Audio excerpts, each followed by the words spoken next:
Hi there, I'm Matt Gemmell, a novelist from Scotland. Each week I write a mini story and send it out for free via email. The series is called Once Upon a Time and includes science fiction, horror and more. You can subscribe on my site to get these stories in your inbox every Monday. I hope you'll sign up and also check out my novels. For now, I'm going to read you one of the stories in this series. This is story number 6 in the Once Upon a Time series, and it's called The Puzzle.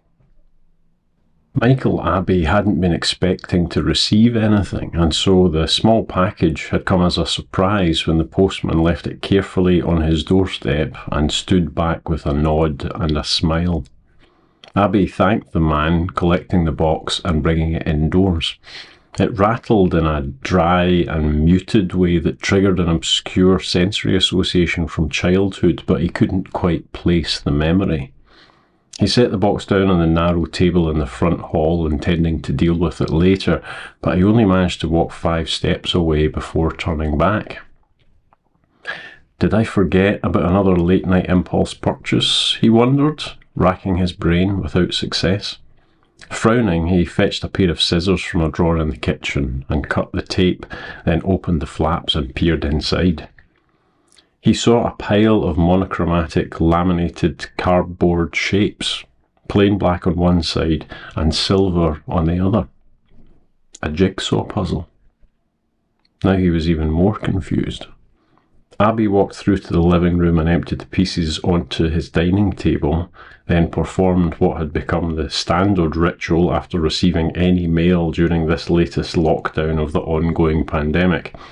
He took the box back into the kitchen, tore it into its component panels, slid them into the recycling bin, and washed his hands thoroughly with antibacterial liquid soap. It took only a minute or so, and then he was back at the dining table, frowning down at the sizable pile of grey and black shapes. Abbey picked up a few, seeing that they were all different, and of the usual sort of design, some straight edges, but mostly cut into interlocking loops and sockets.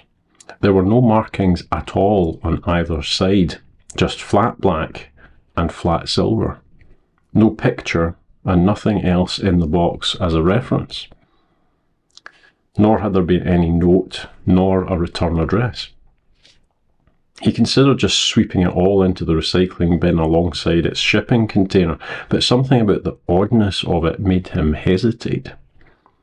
It wasn't like he was in the mood to watch television or to read. He could just put some music on, sit at the table with a snack, and at least see if he could put a few pieces together. If it was too difficult, he'd just throw it away, or maybe put it in a bag for the local charity shop. With that matter settled, he began flipping the pieces over so that the silver sides were all facing up, reasoning that they were much easier to see and thus should be easier to assemble too. By chance, he found that 2 nearby edge pieces did in fact fit neatly together, clicking into place in a particular way that leaves no doubt as to them being neighbouring shapes. He smiled. When Abbey next looked up to check the time, 3 hours had passed. There was an asymmetrical pattern of featureless silver shapes in front of him, entirely assembled around the edges and partially completed towards the centre too. He knew he really ought to go and make a proper lunch, but neither hunger nor even the growing pressure of his bladder seemed important just at the moment. He picked up another of the dwindling set of unplaced pieces and pursed his lips. Another glance at the clock on the mantelpiece, and somehow a further hour had disappeared. Abbey blinked, suddenly confused, and a moment later he became aware that his need to use the bathroom had now graduated to something like pain.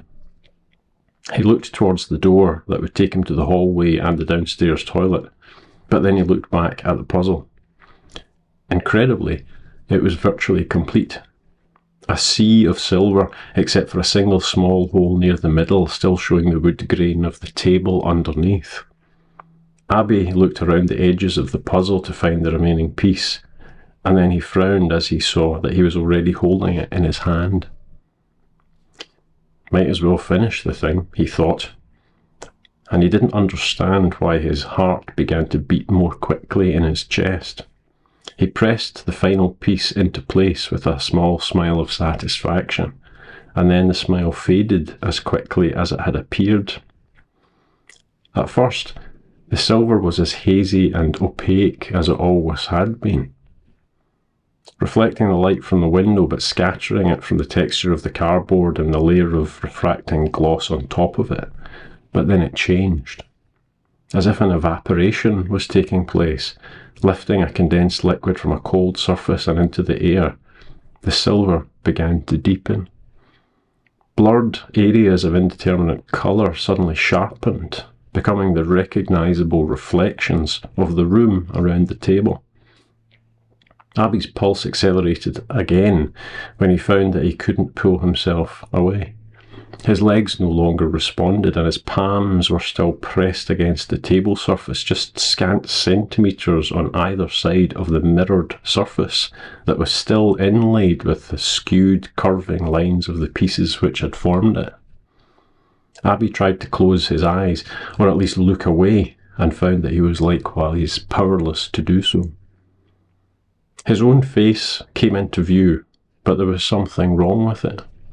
It was several seconds before he saw that it was mirrored, flipped left to right. The expression on his reflection's face was one of paralysed horror. He saw the living room, but from all angles. The door to the hallway, the sofa and the armchair, the painting on the wall above the fireplace. All of the chairs around the dining table were empty. Then Abby realised that he was the one inside, looking out, and he was not alone. Thanks for listening to this story. You can also find it on my site in written form if you'd like to read it yourself. Remember to sign up to get these stories via email each week for free, and I hope you'll check out my novels too. Also remember to like and subscribe to these videos. Have a great day, and I'll talk to you again soon.